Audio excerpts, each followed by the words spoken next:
นี่คือความแตกต่างระหว่างตาช่างบ้านผมกับตาช่างประเทศไทยสวัสดีครับพี่น้องเบิร์ดสุภุสุคนเนาะมื้อนี้บ่าวยอดก็ได้มา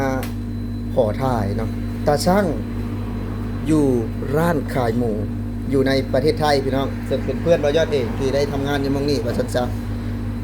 บ่าวยอดได้เห็นเนาะตาช่างอยู่ในฝั่งสปปลาวพี่น้องมีการโกงตาช่างเนาะเดี๋ยวบ่าวยอดจะขึ้นรูปให้เบิ่งนี่คือสาวที่เพิ่นไปซื้อเนาะซีนพี่น้องไปซื้อซีนว่า1กิโลได้แต่8ขีดพี่น้องพอมาใส่ตาสั่งได้แต่8ขีดแต่นี่คือความได้มาตรฐานเนาะความได้มาตรฐานเนาะของตาสั่งคือไอ้ใส่ในขึ้นเลยเนาะแม่นบ่คือเฮากดบ่เลยว่านั่นแหละแบบว่ามันจะขึ้นตัวเลขนี่ไม่เกินราคาโลละ140ทำตัวโลละ100 85นะกิโลละ85ชิ้นนี้กี่บาทชิ้นนี้ก็50 บาทอ๋อคือกดแล้วขึ้นเลยเนาะกดราคาแล้วเหรอราคาเดียวอ๋อกดราคาที่ขายปกติแล้วจะขึ้นตัวนี้พี่น้องเนาะจะขึ้นตัวนี้ อันนี้คือราคาของเนื้อชิ้นนี้ป่ะ51 บาทพี่น้องกิโลละ185กิโลหนึ่งละ185แต่นี่มันบ่ฮอตกิโลเด้พี่น้องบ่ฮอตกิโลเด้เนาะมันก็จะขึ้นมานี่2ขีดพี่น้องบอกไอ้ขีดอย่างชัดเจนเนาะมีจุดมีอย่างพี่น้องเลยเนาะก็จะมีจุดมีอย่างขีดนะซึ่งว่าแตกต่างจาก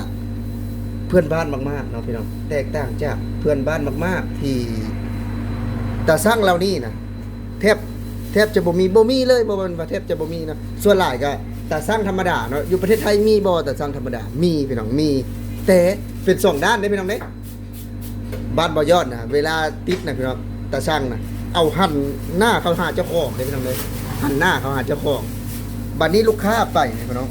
บ่ฮู้เนาะว่าจะขีดมีแต่เพิ่นจับลงกันนะพี่น้องความไวเนาะจับลงแล้วก็เอาขึ้นบางเทื่อเบิ่งบ่ทันพี่น้องบ่ยอดตีตาเบิ่งยังบ่ทันแต่นี่คือความเป็นระเบียบพี่น้องความแบบว่าเอาใจใส่ลูกค้าเนาะความเอาใจใส่ลูกค้าพี่น้องกิโลเนาะ2ขีดก็มีจุดอีกเด้พี่น้องเอ้ยแล้วก็กิโลกับ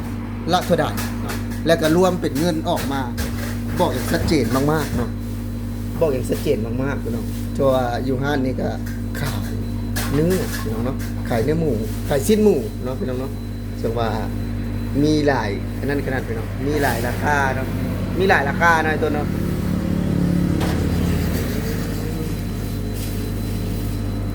มีหลายราคาขนาดพี่น้องผู้ใดอยากได้แบบใดก็เลือกเอาเนาะผู้ใดได้แบบใดก็เลือกเอาซึ่งว่ามีแต่ตาสั่งแบบเขาห้องตาสั่งอย่างนี้นะดิจิตอลอะไรก็ดิจิตอลเนาะดิจิตอลพี่น้องบ้านบ่ยอดนี่บ่มีแบบนี้บ่ยอดก็ดีใจนะพี่น้องก็ได้เป็นแบบตาสั่ง2หน้าอันนี้บ่มีในบ้านเฮาได้ตาสั่ง2หน้าบัดต้นได้ไปซื้อกับบ่ยอดเนาะวันนั้นแม่นบ่ได้ไปซื้อกับบ่ยอดนะพี่น้องได้ไปซื้อเนาะถามว่ามีป้ายแบบนี้นี่ก็มีติดชัดเจนพี่น้องมีป้ายแบบนี้นะครับมีติดชัดเจนแต่ว่าตาสั่งนะหันหน้าเขาหาผู้ใดหันหน้าเขาหาแม่ค้าเด้พี่น้องเด้บ่ได้หันหน้าเขาหาเฮาเด้เวลาเพิ่นจับลงนี่เบิ่งก็บ่ทันเพิ่นดึงคืนนะพี่น้องพอมาสั่งอยู่บ้านได้แต่8ขี้พอมาสั่งอยู่บ้านอยู่พุ่นน่ะผ่านี่เพิ่นก็บ่ได้ใส่พร้อมเดียวเด้เพิ่นจะใส่พร้อมเนื้อเลยผ่าเพิ่นน่ะใส่พร้อมเนื้อเลยพี่น้องนี่ก็อันนี้หั่นได้ยังนี่อันนี้ขายแบบไหนกิโลละแบบไหน160พี่น้องเนี่ยคือว่ามีใหม่ทุกมื้อเนาะพี่น้องมี2อันเนาะแต่สั่งเนาะอันนี้ก็สั่งคือกันเนาะดิจิตอลเหมือนกันดิจิตอลเหมือนกันเนาะถือว่าสดๆใหม่ๆถือว่ามืดบ่แต่ละมื้อนี่ต้นมันจะคือเฮาขายผักบางอย่างบางอย่างก็เนื้อเติมนี่แหละพี่น้องคือความแตกต่างเนาะความแตกต่าง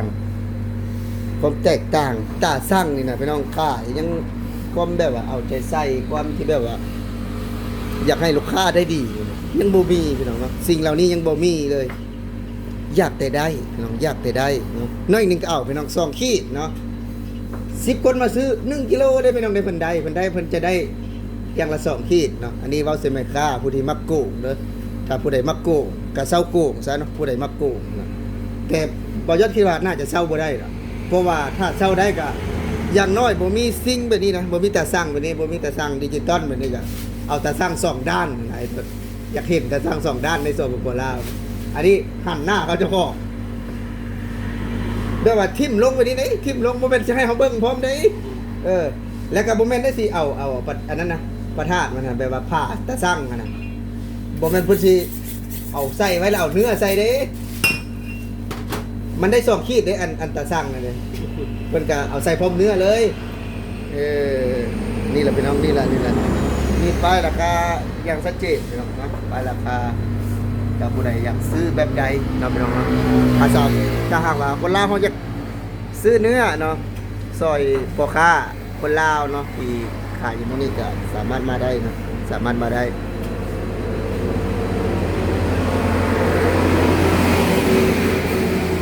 ร้านอยู่ที่อยู่ใส่นี่ไอ้ที่ตั้งงานนี่ ปากเก็ต ปากเกร็ดจังหวัดนนทบุรีบ่ผู้ใดอยากซื้อก็มาได้พี่น้องมาได้นี่บ่ได้โกงบ่มีการโกงตาช่างแน่นอนพี่น้องละเอียดเนาะละเอียดกดไอ้เงินพี่น้องแล้วก็จะออกเป็นกิโลแล้วก็ออกเป็นเงินเลยเนาะแบบว่าบ่ย่านก็ได้ว่าทิ่มลงแล้วดึงขึ้นนะพี่น้องบ่ย่านเลยเนาะทิ่มตัวนี้อาหารเพิ่นพี่น้องเนาะเศร้าเลยนะบ่ยอดมาตัวเศร้าเลยบ่ยอดมาตัวเศร้าเลยนะพี่น้องมีเจ้าหน้าที่เด้พี่น้องเจ้าหน้าที่ที่คอยรักษาความสะอาดของถนน